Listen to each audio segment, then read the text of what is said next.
সারা বাংলাদেশের মানুষ আপনাকে দেখছে, আপনার কথা শুনছে। আপনি বলুন, সংসার আপনার কেন ভালো লাগে না?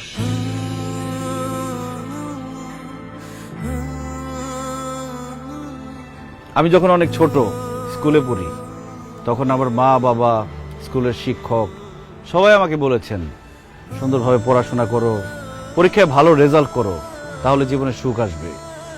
আমিও সেই সুখের আশায় দিন রাত পড়াশোনা করতে শুরু করলাম।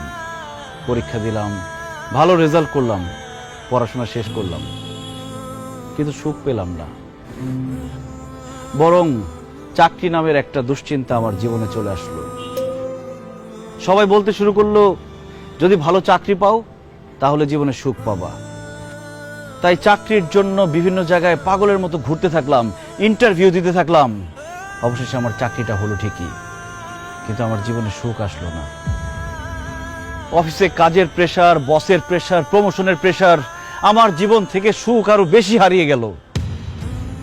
এরপরে ভাবলাম, জীবনে যদি একটা বউ আসে তাহলে হয়তো জীবনে সুখ আসবে। বউ আমার পাশে বসে থাকবে, মিষ্টি মিষ্টি কথা বলবে, রান্না করে খাওয়াবে, আদর করে রাতে ঘুম পাড়িয়ে দিবে।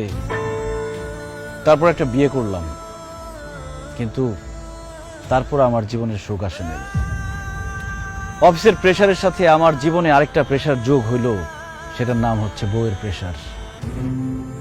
কাজের জন্য অফিসে বেশি সময় দিলে বউকে সময় দিতে পারি না, বউকে বেশি সময় দিলে অফিসে সময় দিতে পারি না, বউকে বেশি সময় দিলে অফিসে বসের ঝাড়ি খেতে হয়, অফিসে বেশি সময় দিলে বউর গোমরা মুখ দেখতে হয়। তারপর আজকে এটা লাগবে, কালকে সেটা লাগবে, পরশু ওইটা লাগবে। যখন যা চায় সেটা এনে দিলে সংসারে শান্তি, না এনে দিলে অশান্তি। বউয়ের সাথে ভালো মতো কথা বললে বাবা মা রেগে যায়, বাবা মাকে বেশি সময় দিলে, ভালো করে কথা বললে বউ অভিমান করে।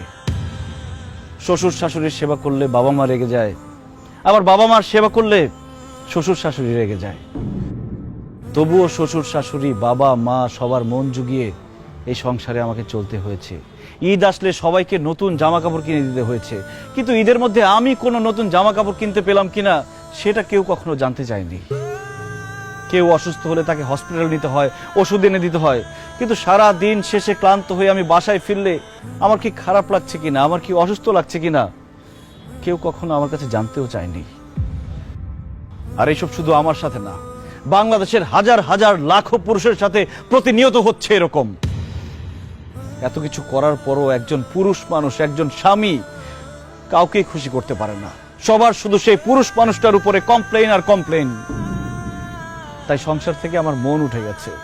আপন মানুষদেরকে আমার পর মনে হচ্ছে, বাড়িটাকে আমার জেলখানা মনে হচ্ছে। আমার মনে হচ্ছে আমার খোলা হাওয়া দরকার, আমার নির্ভেজাল জীবন দরকার, আমার একা থাকা দরকার।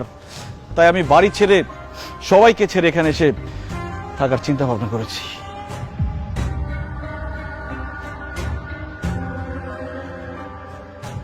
মিজান ভাই, এই ঘটনাগুলো আমার সঙ্গেও প্রতিনিয়ত ঘটে। আমারও মনে হয় আমি সবকিছু ছেড়ে ছেড়ে চলে যাই। আপনি তো একদম আমার মনের কথা বলেছেন।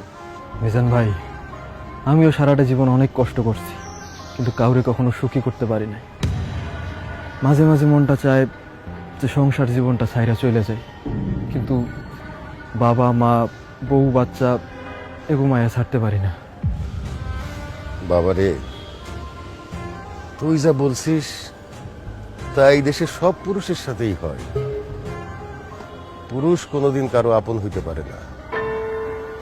পুরুষ মানুষ শুধু দিয়েই যায়, কারো কাছে সুখ পায় না। তারপরেও পুরুষ সংসার ছেড়ে যেতে পারে না।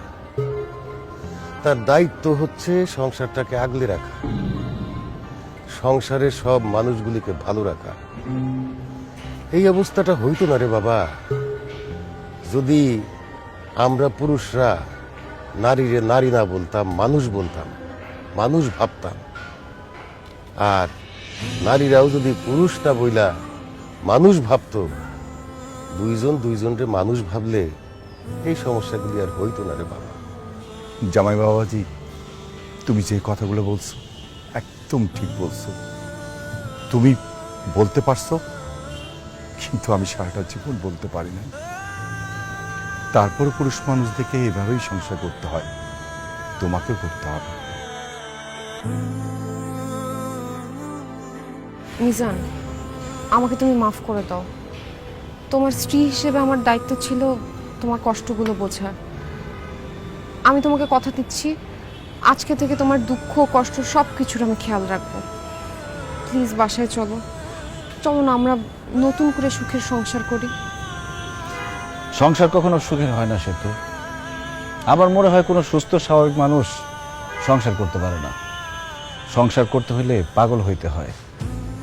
আমার মনে হয় আমরা পুরুষরা সবাই পাগল, আর সেই জন্য সংসারের শত ঝামেলা সহ্য করেও সংসার করে যাচ্ছি, করে যাব।